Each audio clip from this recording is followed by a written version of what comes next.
Thank you very much. I was beginning to wonder whether I wasn't indeed Sulaiman Nyang, senior. It's very, very flattered to be given this role, and doubly flattered to have been celebrated in competition with my younger version, Sulaiman Nyang. And we've known each other for decades, and I've always been proud to count myself among his fans.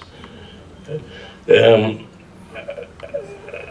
I'll try and abbreviate some of the issues I had intended to deal with because time is marching on, and then we were sorry to have arrived rather late, although Sulaiman is very strict on punctuality. I can assure him this time it wasn't my fault.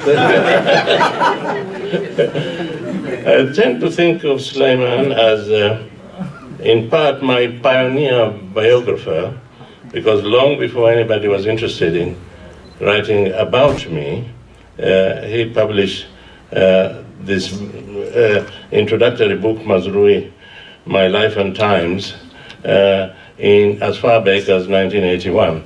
And I was very, very flattered to have the recognition of a younger colleague at a relatively early phase of my own career. Then I tend to think of Sulaiman not just from Gambia, but from Senegambia, a combination of Senegal and Gambia. Why do I do that? Because I'm thinking of a kind of wall of kingdom and the interconnection between those two countries, which colonialism differentiated into Anglophone and Francophone, but they have a lot in common in their own indigenous culture. And Senegambia has produced major paradigm builders.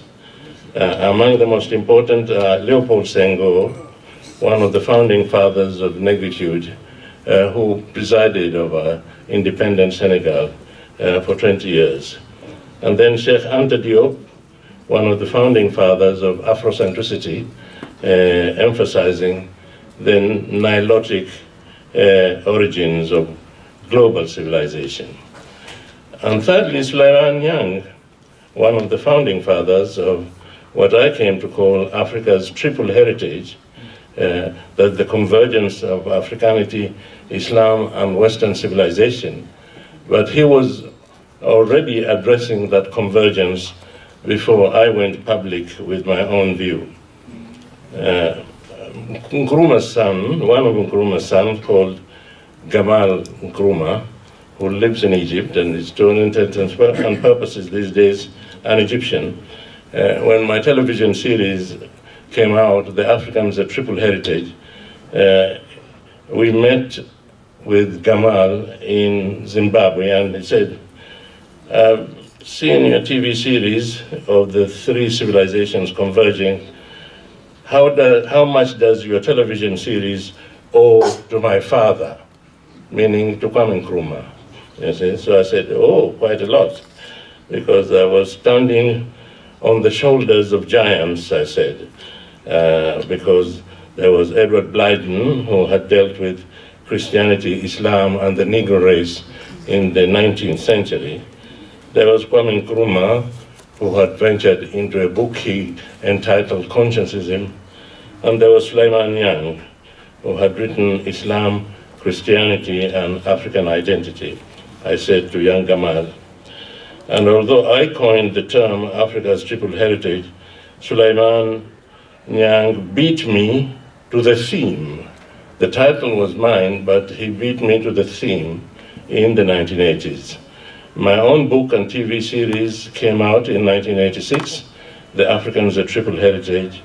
Sulaiman beat me to the draw by 2 years.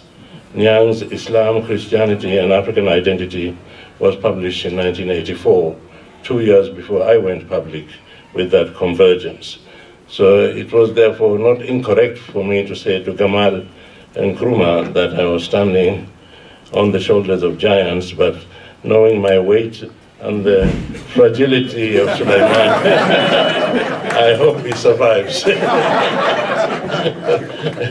So Blyden, Nkrumah, and Nyang, however, focused on Christianity, that is, Africanity, Islam, and Christianity, rather than Western civilization. The third leg for me was Western civilization, both secular and religious, rather than what Nkrumah called Euro-Christianity, just focusing on the spiritual side of the Western heritage. Now, Senghor, as president of Senegal, was also a poet and a thinker, and he engaged in what we have called romantic primitivism, celebrating simplicity. In his immortal phrase, emotion is black, reason is Greek. Sheikh Anta Diop, on the other hand, emphasized the complexity of human civilization and its origins in the Nile Valley, a kind of romantic Gloriana. Sulaiman Nyang emphasizes the romantic synthesis, a confluence of cultures.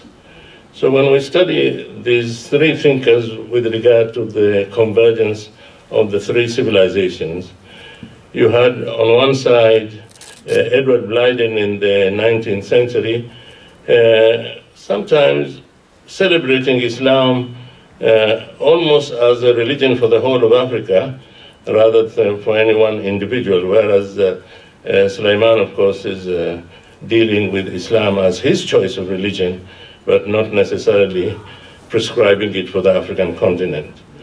I'm quoting here from Blyden: Islam in Africa counts in its ranks the most energetic and enterprising tribes. It claims as its adherents the only people who have any form of civil polity or bond of social organization.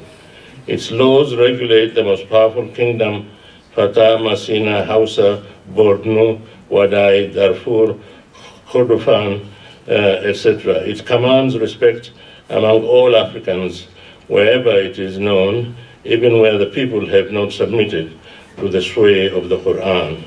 This is Blyden, this is not Suleiman. So Blyden is an Islamophile who goes further in his celebration of Islam than Muslims themselves.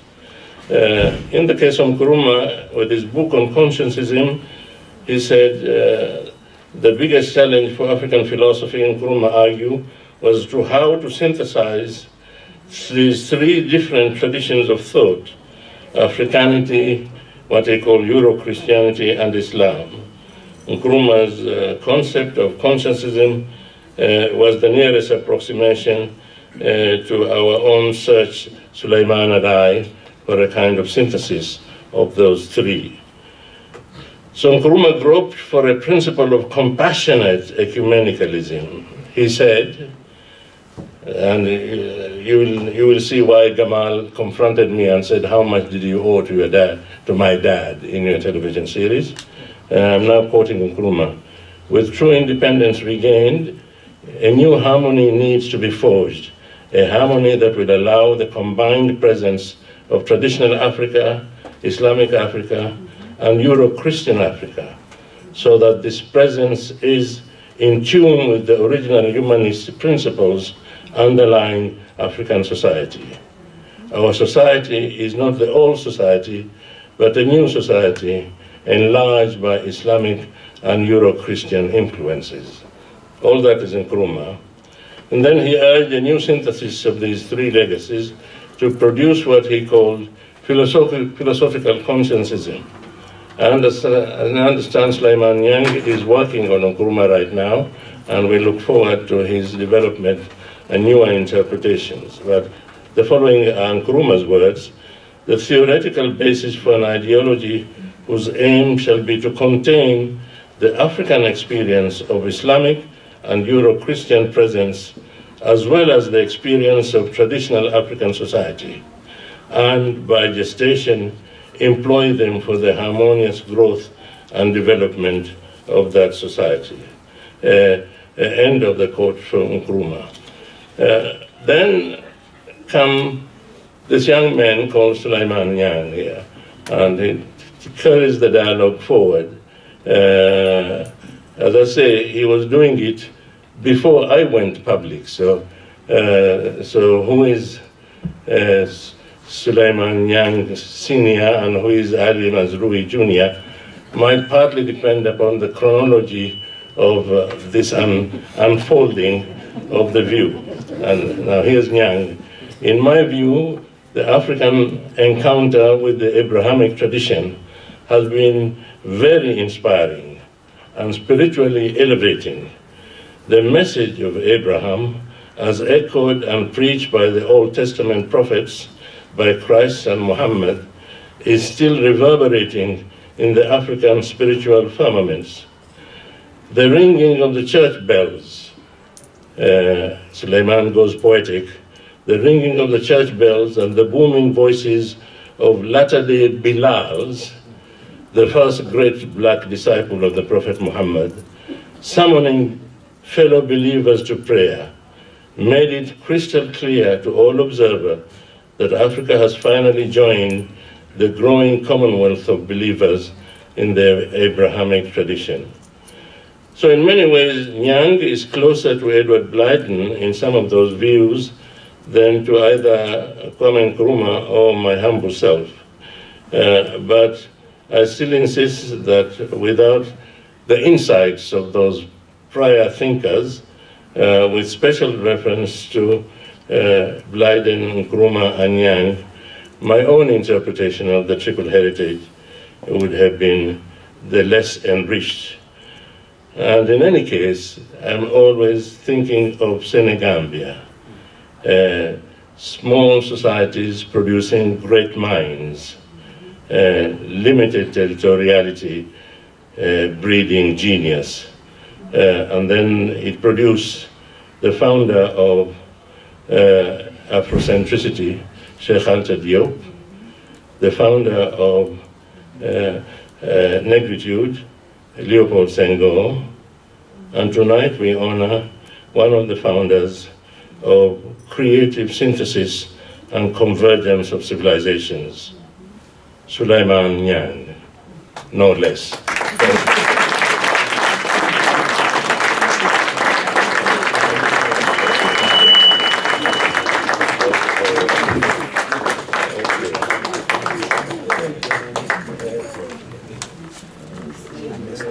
Thank you, Ali. I would like to call on Dean Donaldson. Is Dean Betsy? Okay, right. To help. This is a plaque that the Department of African Studies, College of Arts and Sciences, the Graduate School, Howard University, student, staff, friends would like to present to Dr. Nyang. The plaque reads,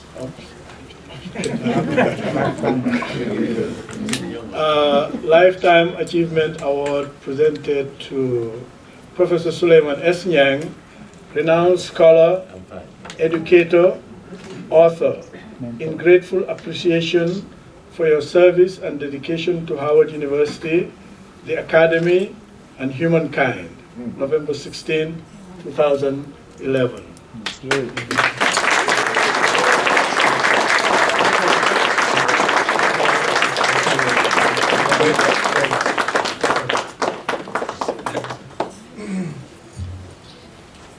Good evening. Thank you very much, Professor Mazrui. God is the greatest movie maker. That's one of the metaphors I have coined, because I almost died. I was dead for 12 minutes, according to the doctors. But God, in His